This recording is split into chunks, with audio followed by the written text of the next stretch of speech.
এই মুহূর্তের বড় খবর, অন্নপূর্ণা ভান্ডারের নতুন পোর্টাল চালু হয়ে গেল। অনস্ক্রিনে দেখতে পাচ্ছেন পশ্চিমবঙ্গ সরকার, government of West Bengal Annapurna Yojana portal লেখা চলে এসছে। তো এই নতুন পোর্টালে আপনারা স্ট্যাটাস কিভাবে চেক করবেন, যারা আগে থেকে লক্ষ্মীর ভান্ডারের টাকা পাচ্ছিলেন তাদের এই নতুন পোর্টালে আবার আবেদন করতে হবে কিনা, নতুন যারা আবেদনকারী তাদের কিভাবে অনলাইনে আবেদন করতে হবে, আমরা সব কিছু জানবো এই ভিডিওতে। তাই অবশ্যই ভিডিওটিকে প্রথম থেকে শেষ পর্যন্ত দেখার অনুরোধ করছি।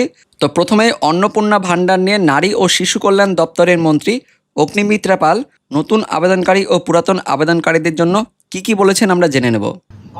রিঅ্যাপ্লিকেশন ইজ নট রিকোয়ার্ড।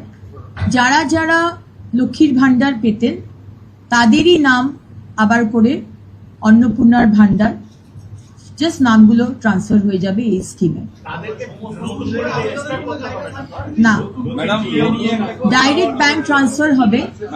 এবং যারা পাননি, আমরা খুব শীঘ্রই একটি পোর্টাল শুরু করতে চলেছি, সেখানে তারা যারা পাননি এতদিন তারা অ্যাপ্লাই করবে। তো শুনতে পেলেন, যারা পুরাতন আবেদনকারী অর্থাৎ আগে থেকে লক্ষ্মীর ভান্ডারে টাকা পাচ্ছিলেন তাদের এই নতুন পোর্টালে আর আবেদন করতে হবে না, কিন্তু যারা নতুন আবেদনকারী তাদের অনলাইনে আবেদন করতে হবে। তো এই পোর্টালে আসার জন্য আপনাদের মোবাইলের ব্রাউজারে চলে আসবেন। ব্রাউজারে আসার পর গুগলে চলে আসবেন। গুগলে আসার পর লিখবেন সোশ্যাল সিকিউরিটি, SOCIALSECURI.wb.gov.in লিখে সার্চ করবেন। সার্চ করলে প্রথম যে লিঙ্কটা আসবে দেখতে পাচ্ছেন, government of West Bengal social security .wb.gov.in, এই অফিসিয়াল ওয়েবসাইটের উপর ক্লিক করবেন। এখানে ক্লিক করলেই অন্নপূর্ণা ভান্ডারের অফিসিয়াল ওয়েবসাইটটি কিন্তু খুলে যাবে। অনস্ক্রিনে দেখতে পাচ্ছেন যার লিঙ্কটি socialsecurity.wb.gov.in, এই লিঙ্কটি ভিডিওর ডেসক্রিপশন বক্সে থাকবে। আপনারা সেখানে ক্লিক করলে সরাসরি এই অফিসিয়াল ওয়েবসাইটে চলে আসতে পারবেন।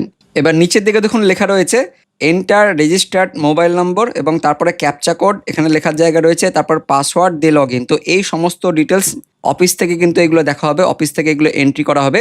আর আমাদের সাধারণ পাবলিকদের জন্য এই যে ট্র্যাক অ্যাপ্লিক্যান্ট স্ট্যাটাস, এইটা কিন্তু রয়েছে। যারা লক্ষ্মীর ভান্ডারের টাকা পেতেন তারা এই অপশানটা থেকেই তাদের স্ট্যাটাসটা চেক করতে পারবেন।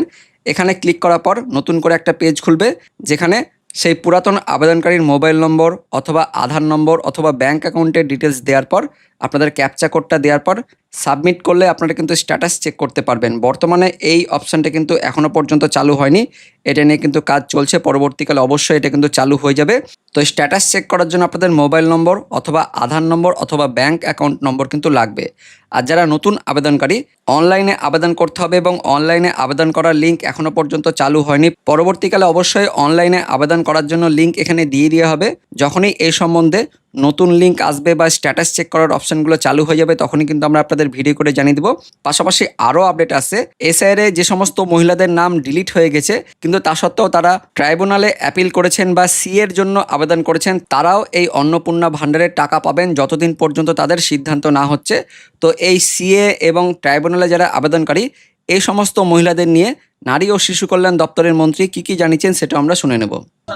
অন্নপূর্ণা ভান্ডার যারা লক্ষ্মীর ভান্ডার পাচ্ছিলেন তারাই অন্নপূর্ণার ভান্ডার পাবেন, এক্সেপ্ট 91 লক্ষ নাম যেগুলো বাদ গেছে, সেগুলো নিয়ে একটা সার্ভে হবে, অ্যানালিসিস হবে। এবং তার মধ্যে থেকেও যারা ট্রাইব্যুনালে আপিল করেছেন তারা পাবেন অন্নপূর্ণার ভান্ডার, যারা সিএ অ্যাপ্লাই করেছেন তারা পাবেন অন্নপূর্ণা ভান্ডার যতক্ষণ তার ডিসিশন হচ্ছে। Thank you.